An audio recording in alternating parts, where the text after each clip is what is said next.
Is it just me, or is everyone switching their personality type to being nonchalant? I swear 90% of people who are my age act so nonchalant nowadays, thinking they are Bruce Wayne or Patrick Bateman inside their heads. But when in reality, they look more like this guy. But there must be a reason for why they do this. And I believe through all my in-depth research of scrolling through countless of memes, I think I know why Gen Z is having an addiction to being nonchalant. Sure, Duke Dennis might be able to pull it off, but we'll get into that later. But first, what does nonchalant actually mean? And the word nonchalant basically means like you acting calm, like indifferent, or acting like nothing really matters in this world. On paper, it sounds kind of cool. Who doesn't want to look unbothered by life's nonsense or the chaos that goes on in it? But there's a difference between being chill and just playing out emotionally numb. Now, it felt like overnight this trend became popular. And where did this stereotype actually come from? Well, it came from the internet. And the internet basically crowned this one guy called Duke Dennis as the face of being nonchalant.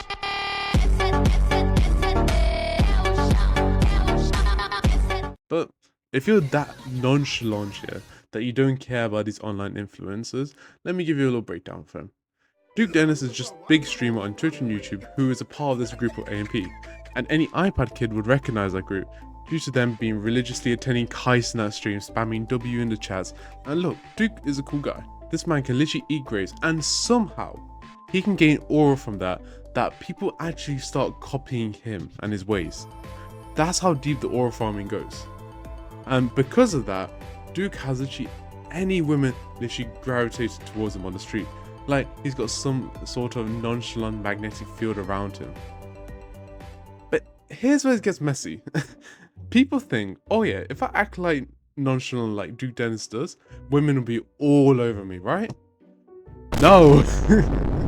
Reality check, you are not Duke Dennis, you are not him. A man with his size and fame and clout can pull this off. But if you're a regular chop shit in school and you start acting like this cold, mysterious guy in the corner of the room, people aren't thinking, oh wow, he's so cool and unreadable. They're thinking, who the fuck is this guy? Why does he look like he hates everyone's existence? And trust me, I've been there. And I know you clicking on the video right now have been in a similar situation to me. As back in school, I tried this whole nonchalant thing. And instead of looking like this mysterious aura king, right? I just ended up being the awkward guy standing in the corner of the room, waiting for someone to magically unlock my personality. And spoiler, it doesn't work. Now, let me break down the side effects that no one actually warns you about of trying to be nonchalant. Number 1, you become antisocial. Trying to look unbothered all the time actually makes people want to avoid you. Whether you're just chilling with your boys or sitting near girls, you keep up this fake, calm act, secretly hoping someone approaches you first. But on the inside, you're shaking, barely stringing together sentences and praying they may mistake your nerves for coolness. Newsflash, they don't work. They just think that you're hard to approach.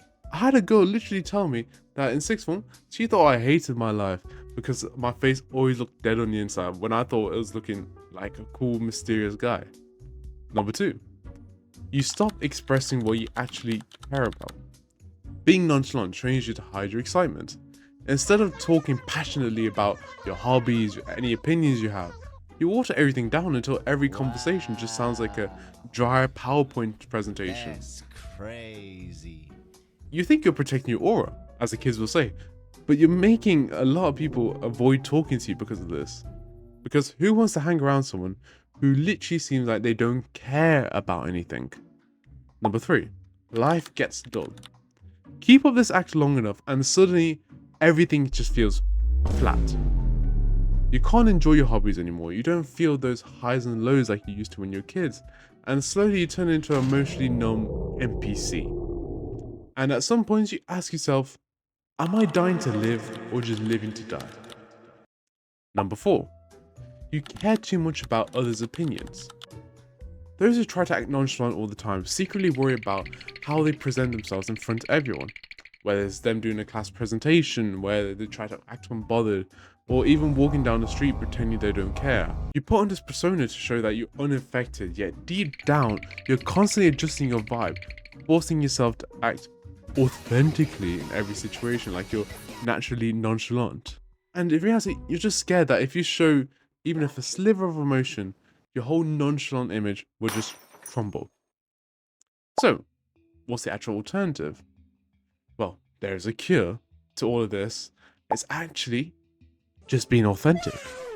And when you choose authenticity over fake nonchalantness, here's what actually happens. Number one, life actually feels fun again. You start experiencing joy at the way you did as a kid. Suddenly hobbies feel exciting again.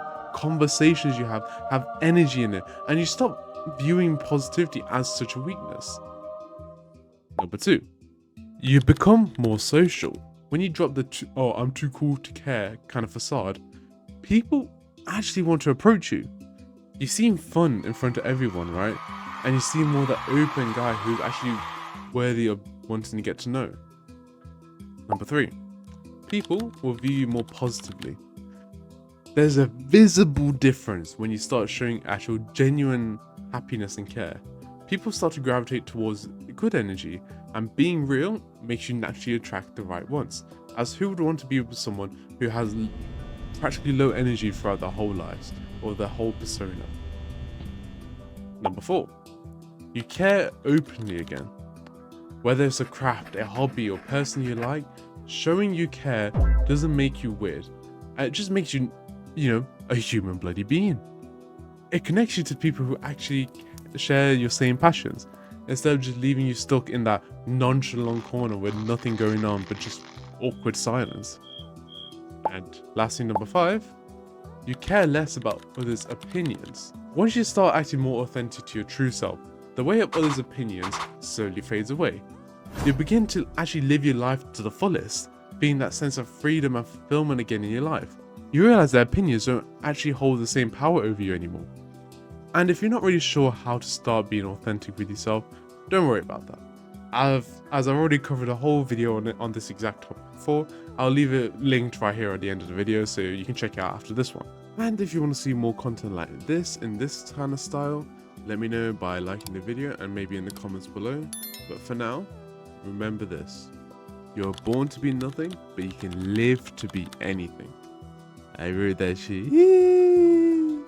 But let's be real. What do you think is actually harder today? Being your true self or pretending you don't care what anyone thinks?